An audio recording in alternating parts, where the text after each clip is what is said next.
Kata Sumedang mungkin sudah tidak asing lagi di telinga kita. Karena biasanya Sumedang ini erat kaitannya dengan makanan yang disebut tahu. Sumedang adalah kota kecil yang terletak di Provinsi Jawa Barat. Daerah ini merupakan pusat kesenian Sunda. Banyak jenis kesenian Sunda yang berkembang di daerah Sumedang. Salah satunya adalah kesenian terbangan.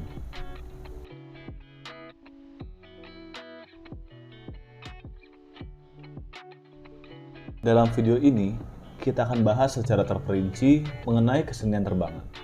Bersama kami kelompok 5 yang terdiri dari Muhammad Ilham Fakih Rizky, Ruhiyat, Teddy Dwi Sagita, Zahra Nurma Yusanti, Agisni Nurul Fariza, Amalia Yoharti, dan Nurul Melina Azizah untuk menelusuri setiap sisi dari kesenian terbangan. Ikuti terus perjalanan kami. Selasa, 6 Desember 2022. Perjalanan dimulai dengan menuju tempat tinggal narasumber yang berada di bagian barat Sumedang, tepatnya di desa Rancakalong. Narasumber yang kami temui adalah Abah Yeyet. Abah Taryat atau biasa dikenal dengan sebutan Abah Yeyet merupakan keturunan ke-10 pewaris kesenian terbang ini. Beliau juga memiliki rumpun seni terbang Terawangsa Mitra Buhun Cahaya Mekar yang tempatnya bersebelahan dengan rumah tinggalnya. Sehari-hari, Abah Yeyet bekerja sebagai penjaga salah satu sekolah dasar yang berada di Rancakalong. Beliau juga sering menjadi narasumber untuk memberitahu kita tentang kesenian terbangan. Beliau sudah menjalankan tugas ini sejak tahun 2000, tetapi balai ini baru berdiri sekitar 1 tahun yang lalu.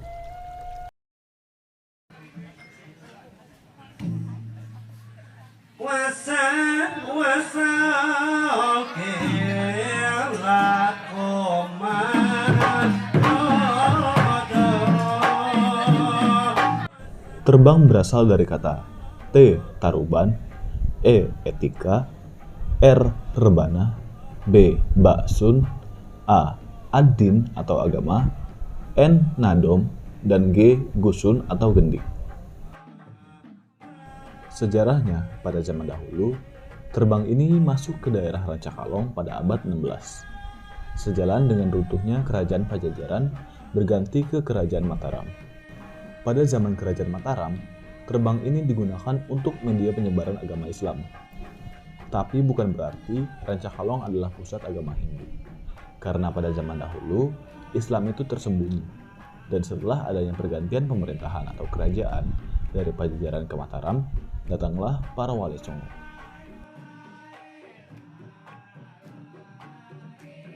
Setelah 4 tahun Prabu Kian Santang berguru ke Mekah, beliau ditugaskan untuk mengislamkan Nusa Jawa. Dan beliau juga menugaskan Sunan Gunung Jati untuk menyebarkan agama Islam. Prabu Kian Santang dibekali alat untuk mengislamkan, salah satunya adalah pisau, cocoban, dan babango untuk menghitan dan kalimah yang bernama Kitab Jamus Layang Kalimah Sada yang harus digelar menggunakan kesenian terbang. Setelah sampai di tanah Sunda atau Tatar Jawa, Prabu Kian Santang bekerja sama dengan Sunan Gunung Jati yang merupakan anak dari Lala Santang bersama Kerajaan Banten dan Cirebon untuk mengislamkan Nusa Jawa. Kerajaan Cirebon memberikan waditra yang berupa terbang yang diterima di daerah Rancakalong dengan membentuk 9 wali Sunda yang ditugaskan oleh Sunan Gunung Jati. Ke-9 wali Sunda ini membangun sebuah paguyuban untuk merintis kesenian terbang ini. Ke-9 wali Sunda ini diantaranya Eyang Geleng Pangancingan, Eyang Prongageni, Eyang Maestu, Eyang Rentang Kusuma, Eyang Adumantar, Eyang Hubel Isuk, Eyang Saleh, Eyang Prabu Panarosan, dan Eyang Mas Jati Kusuma. Dengan berjalannya waktu, tata cara peribadahan masyarakat Rancakalong semakin sempurna dengan adanya media terbang.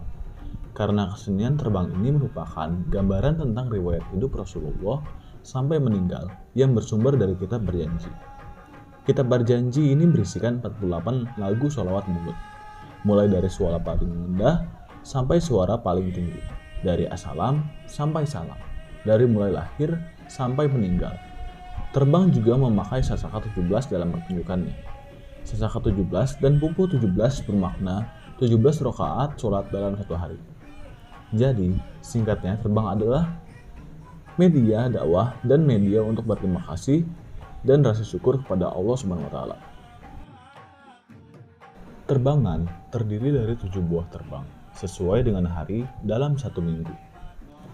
Masing-masing terbang memiliki nama berdasarkan bunyi dan fungsinya, yaitu guyur, ketuk, mawur, pongkel, cengek, manyar, dan baut yang masing-masing umurnya sudah mencapai 1578 tahun.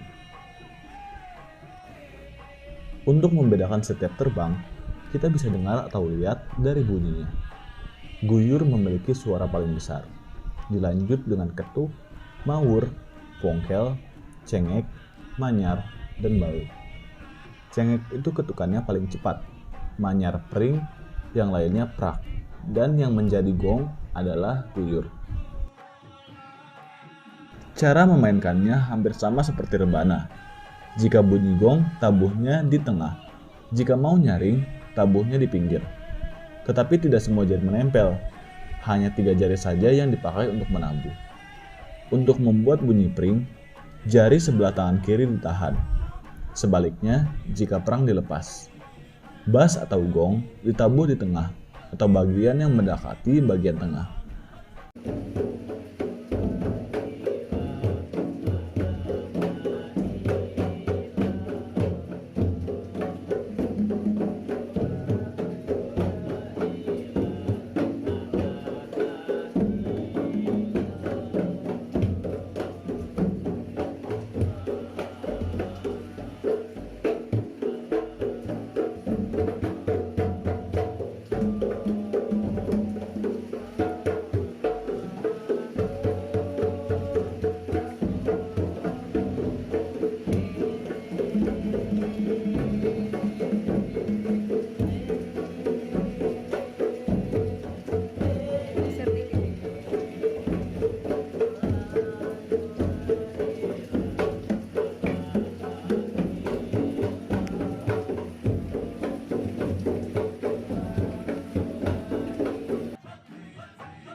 Untuk membuat suara terbang ini semakin keras, digunakanlah sengklak yang berupa rotan yang dipasang di dalam rongga terbang.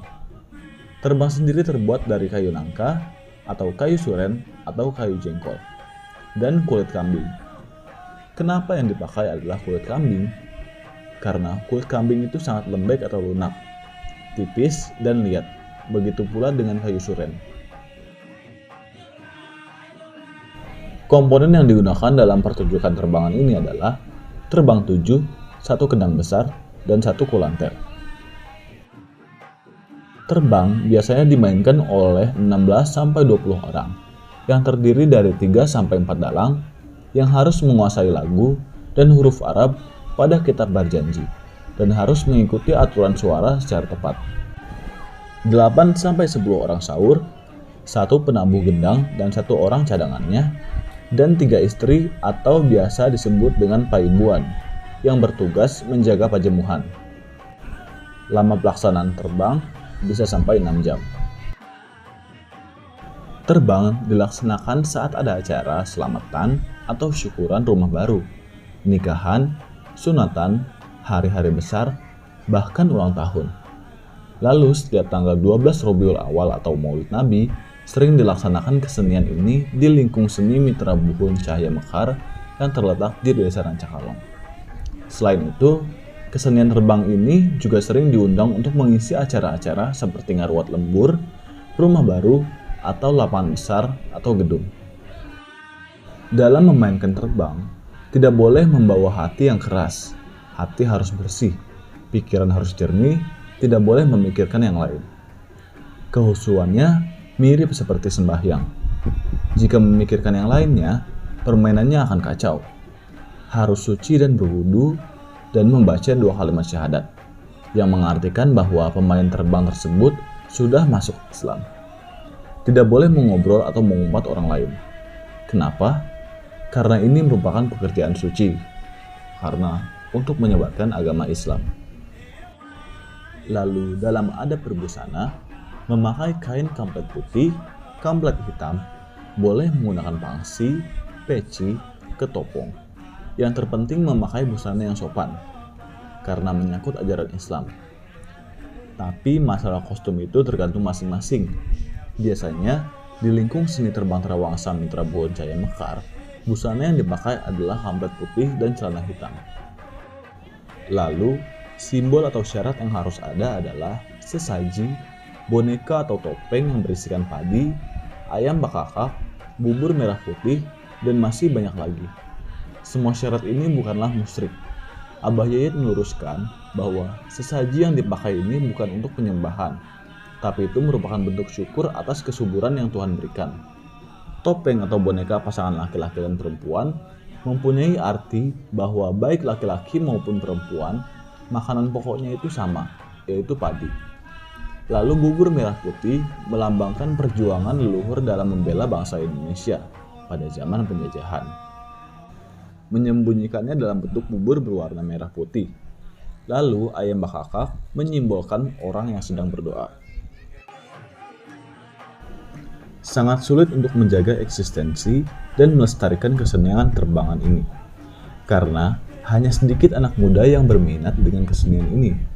Salah satu cara untuk melestarikannya hanyalah dengan bekerja sama antara pihak sekolah dengan tokoh kesenian untuk menjaga melalui media ekstrakurikuler.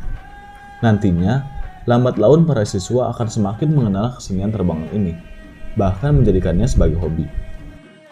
Untuk mengkolaborasikannya dengan alat musik atau genre musik modern lainnya pun sangat sulit. Menurut Abah Yayat, pengkolaborasian akan sulit dilakukan karena kurangnya izin dari leluhur. Karena dalam kesenian ini terdapat ritualnya dan memiliki nilai magis yang tinggi. Sangat tidak etis jika harus dikolaborasikan dengan yang lainnya. Untuk mendapatkan alat-alat terbangan ini juga tidak boleh sembarangan. Yang berhak memilikinya harus merupakan keturunan dari pemilik sebelumnya dan harus meminta izin terlebih dahulu.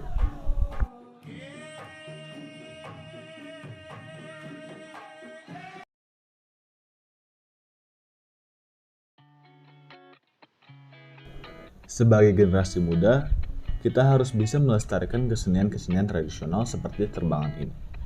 Semoga video ini dapat membuat kalian semakin tahu dan mengenal tentang kesenian terbangan. Akhir kata, sekian dan terima kasih.